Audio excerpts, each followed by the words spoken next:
Bienvenue dans la Pause Café, le podcast qui aide les indépendantes à comprendre l'entrepreneuriat et le web. Je suis Camille, webmaster sous Elementor et WordPress depuis 2020 et mon job, c'est d'aider les indépendantes comme toi à créer, développer et gérer leur site internet. 2 fois par mois, on se retrouve pour un nouvel épisode.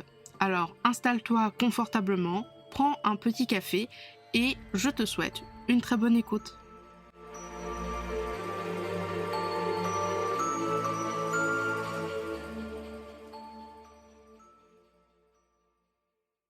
Bienvenue dans l'épisode Hello la Tech numéro 4. Aujourd'hui, je te présente un outil pour automatiser ton business et je veux bien sûr parler de mon chouchou, Make. Je lance le chrono, 5 minutes maximum, top, c'est parti, let's go. Make, anciennement Integromat, est un concurrent direct, pour moi en tout cas, de Zapier. Il permet de créer des scénarios pour automatiser certaines choses. Exemple, une personne achète tes produits, tu peux créer un scénario qui dit que si la personne elle a coché le fait de recevoir tes emails et qu'en plus le produit correspond au produit X, alors tu ajoutes le nom, le prénom et l'email à ton logiciel de mail comme MailerLite pour le groupe du produit X. Autre exemple, un exemple que j'ai mis en place en janvier 2023, tu peux créer des tâches avec une date en mode deadline et quand tu coches la tâche pour dire qu'elle est faite, tu peux demander à Make de calculer automatiquement la prochaine deadline et de la modifier pour le mois prochain. Exemple, on est le 26 janvier, je clique comme quoi la tâche a été faite, Make modifie et calcule automatiquement la nouvelle tâche pour le 26 février.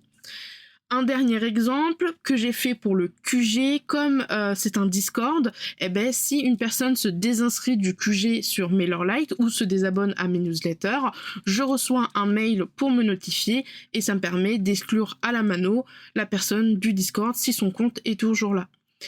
Pour moi, Make se différencie de Zapier sur certaines de ses fonctionnalités en mode gratuite. Tu as beaucoup plus de liberté pour utiliser les applications et faire des conditions ou encore des filtrages.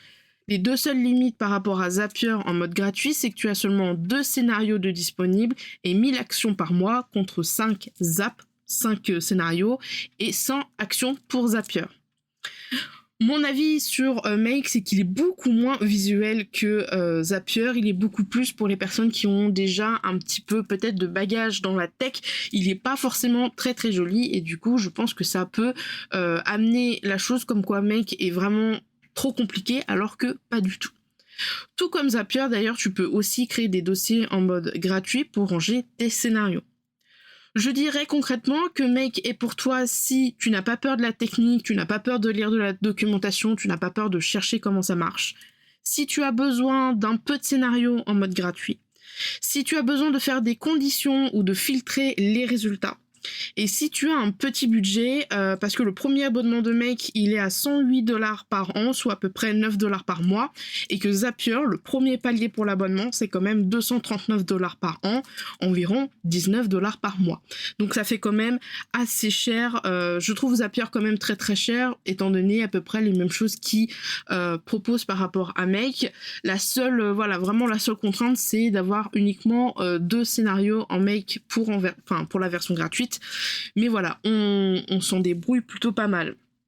Avec Make, si jamais tu as vraiment besoin d'automatiser quelque chose, tu peux créer une facturation avec Make en version gratuite. Simplement, ça va te prendre un scénario. Donc tu peux dire, je regarde Stripe. Quand j'ai un achat sur Stripe, il me remplit un Google Doc. Une fois que Make a rempli le Google Doc, Google Doc qu'il a créé et rempli, il va le convertir en PDF. Et une fois qu'il est converti en PDF, Make va l'envoyer par mail au mail de la personne qui a acheté sur Stripe et du coup tu peux facilement créer une facturation avec Make, Excel, Google Forms et ton outil de mail. Voilà, ça sera un petit peu technique, mais c'est totalement possible. J'ai testé les deux, c'est vrai que, comme je te le disais, Zapier est quand même vachement plus visuel, il est plus joli, donc il a l'air plus simple, mais ses fonctionnalités en gratuit sont quand même assez restreintes. Tu peux pas faire de conditions, tu peux pas filtrer, donc moi ça me posait un petit peu problème, et c'est extrêmement cher. Make, t'as pas ce truc de visuel, c'est assez technique, comme je te le disais un petit peu précédemment, faut avoir envie de mettre les mains dans le cambouis produit, mais il y a beaucoup plus de choses à faire et c'est beaucoup moins cher.